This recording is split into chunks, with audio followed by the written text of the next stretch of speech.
During the final decades of the 15th century, Spain, having barely recovered from 700 years of intermittent conflict with the North African Moors, was gaining momentum in its quest to discover new Atlantic horizons beyond the Pillars of Hercules. But now a resurgent imperial dream took hold which would irrevocably transform lands afar while imprinting indelibly upon an unguessed lineage enduring in both blood and spirit. Seeking the Canary Islands farther west, and a potential alliance with the mythical ruler Prester John to counter the encroaching Ottomans, the Catholic monarchs, Isabella and Ferdinand, invested in the Genoese admiral Columbus and his promised route to the rich Asian spice ports. Little did they envision the cascade of consequences to ripple outward from his 1492 landfall upon a new world, whose very existence would shift global paradigms of geography, culture, and colonization for centuries hence. Soon, figures like Hernán Cortés and his band of ambitious conquistadors, claiming the vision and blessings of the long-dead St. Paul, would unleash their firearms, war dogs, and microbial allies against indigenous American empires. Their spectacular victories yielded wealth in gold and silver beyond imagining that would finance faraway dynastic conflicts. Yet, from the ashes arose a traumatized yet syncretic new culture, destined to weave all its layered ancestral strands into the tapestry of modern Mexico and beyond. This bloodline that we follow, emerging through generations of alliance and enmity between native and newcomer, held within itself the seeds of both spiritual conquerors and conquered. And ultimately, neither. Amidst this confluence of cultures, a name surfaces in the annals of history, de la Garza. This name, rooted in Spain yet entwined with the destiny of the New World, whispers of origins both noble and humble. It bears the weight of stories untold, of journeys across oceans and continents. The de la Garza lineage, while distinctly present in the wake of Spain's conquest, eludes precise origin. It is a name that could have sailed with the first wave of conquistadors, etching its legacy into the fabric of the nascent Mexican society, or perhaps it emerged later, carried by those who traversed the vast ocean in pursuit of new lives in the post-conquest migration. The enigma of its genesis, whether amidst the clash of swords and wills or through the quiet determination of later settlers, remains for now a tantalizing mystery. As we trace the threads of this lineage back to the Old World, we find the de la Garza name in the heart of Spain, a country undergoing its own monumental transformations. Yet, whether it was among the ranks of Cortés's men or arrived with the families that followed seeking fortune and a new beginning in Mexico City, the story of de la Garza intertwines with the broader tapestry of Spanish and Mexican history. This saga, with documents yet to be revealed, holds the key to understanding how this name came to shape and be shaped by the events that forged a new world. As the sweeping cycles of Mexican antiquity turned, far across the Atlantic new forces were stirring in the Iberian homeland, of civilizations yet to come. In those final decades before Columbus lifted his sails toward unknown horizons, a resurgent Spanish empire looked back as much as forward from mountains and coastlines they had wrested back from 700 years of Moorish influence. Victory in 1492 completed the Reconquista for Ferdinand and Isabella, leaving an appetite for bold ventures, plunder, and religious expansion as Christendom confronted new Islamic rivals in the East. In this era of discovery, families like the de la Garzas, drawn by tales of Atlantic islands holding rich dragon's blood trees and perhaps vestiges of lost Atlantis itself, seeking the now famous Canaries, and hoping, too, for an alliance with the mythical Prester John against the encroaching Ottomans, the Catholic monarchs financed the Genoese admiral Columbus and his 3 small ships to unlock these secrets and forge new trade routes by daring to sail westward. What emerged instead from oceanic mists was a world undreamt and a cascading destiny for distant lands barely imagined in yearnings for oriental spice wealth. In this heady era of discovery and danger, events rapidly built through figures like Cortés towards an epic-making clash of civilizations to shake the New World's very foundations. Yet, from the ashes, arose a traumatized but syncretic new culture, destined to entwine all its layered ancestral strands into the tapestry of modern Mexico and beyond. Spain's years of turmoil and revival, a time that may have shaped the early destinies of families like the de la Garzas, left cultural imprints not just upon architecture but upon bloodlines soon bound for upheaval and ocean away.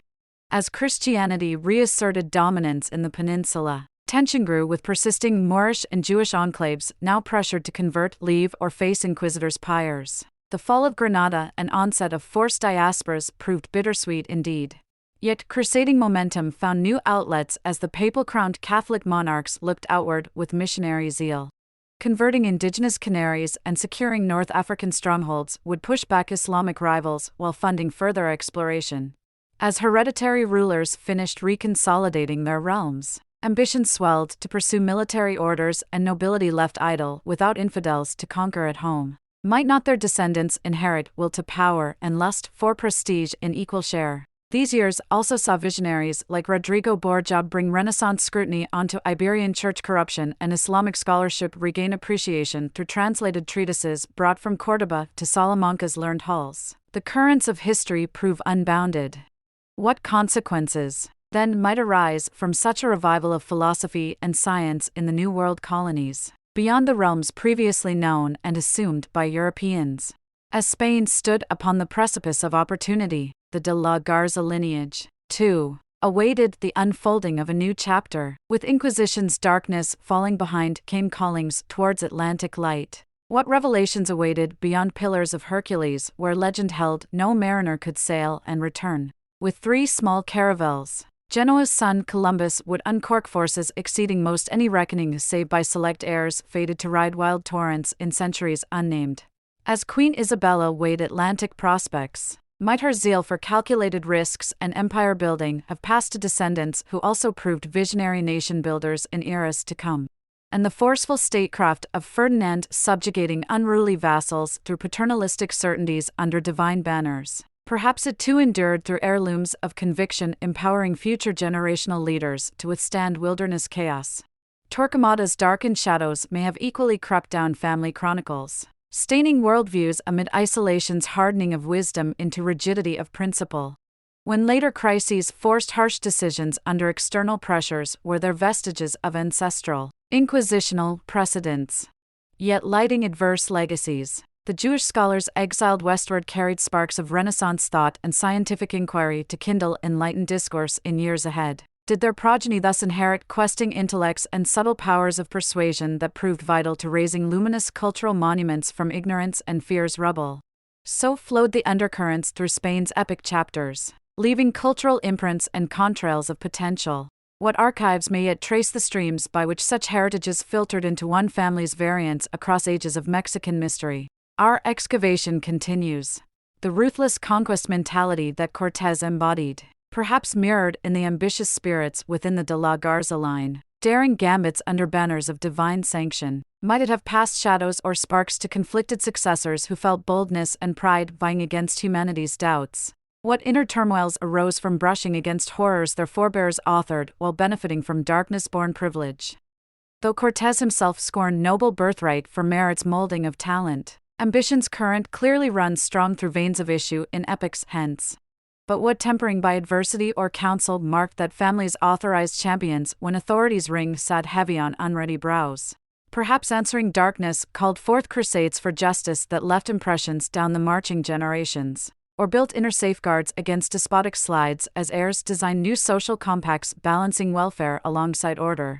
From tree rings tracing hardship may have come wisdom unperceived by forest fellers, and ripping open Mexico's isolation such violent contact forged. What cultural alloys resulted from refugees, slaves and speculators shuttling between continents?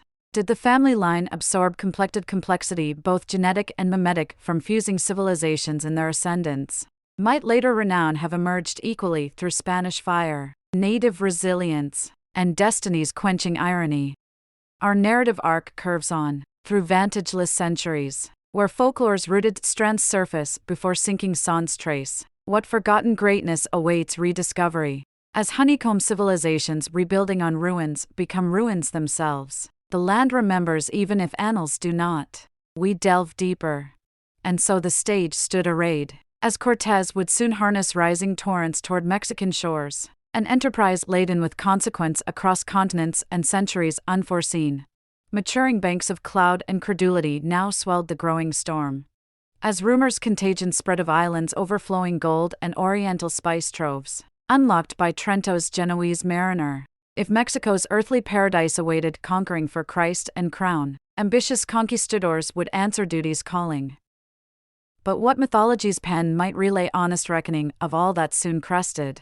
As kingdoms vaporize in cannonades echoing still and souls 3 centuries distant thrash against hemorrhaging dreams, where lies balm for wounds mutually borne and inflicted.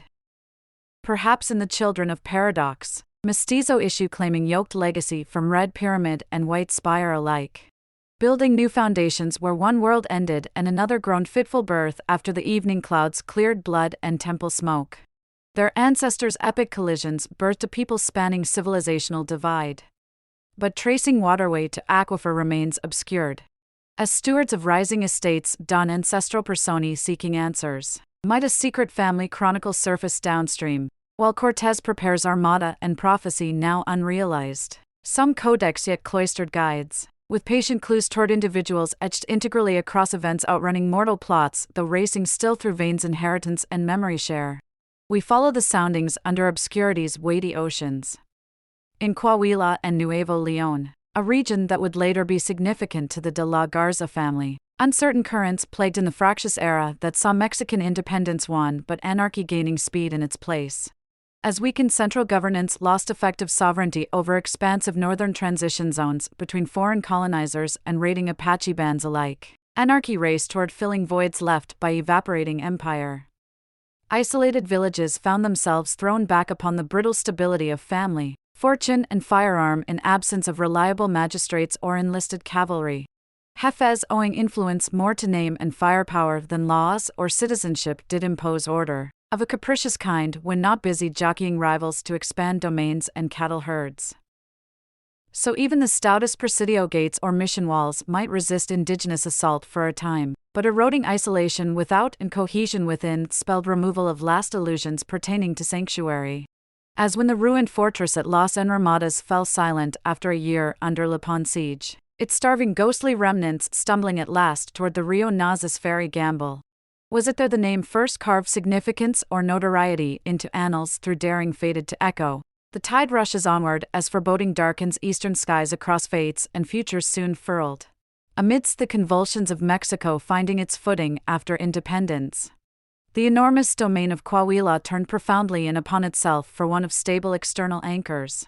Isolation cultivated insularity through necessity, as much as preference, in lands so recently beyond remotest imperial sightlines. Without reliable magistrates, military aid or community infrastructure, the latent potential of mineral deposits and fertile riparian corridors went extensively untapped, compared to districts better secured by federal attention. But neither did demonstrations of state force manifest beyond tax collection agents, working in tandem with local strongmen who mediated land disputes by customary law and politics of personality, as much as statutory precedent. So when floods or drought ruinated harvest yields for outlying rancheros, or native raiding parties grew bolder in tune with global conflicts preoccupying Mexican forces elsewhere, the good families of Villa Unión and San Buenaventura applied themselves without complaint into repairing damage, rounding up stock driven off and burying kin carried away beyond all accounting. Through such rote demonstrations of Providence's cruel whims they moved forward, for there were scant alternatives but abandonment and they had invested much. The remote basin and range expanses eventually named Coahuila emerged but hazily into imperial awareness over long decades, as northern New Spain frontiers were probed and charted in piecemeal efforts more improvised than strategic.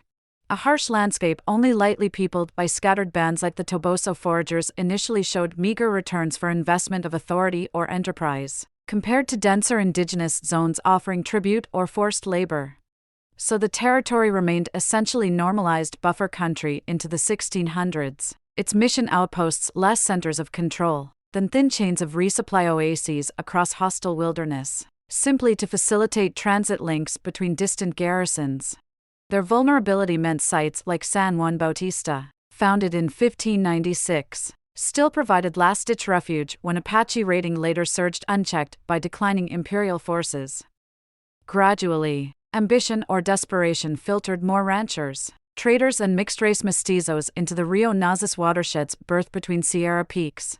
They braved regular peril and Toboso uprisings, banditry on lonely trails, overland trade caravans bypassing settlement for security. Barrera El Indio may still have been teaching his sons the old ways of cattle raiding to survive when Bourbon's strategic priorities finally shifted to confront vast ungoverned zones through Crown-commissioned colonies. Thank you so much for listening to this family tree saga. We know your time is precious. Look for more at familytreesagas.com.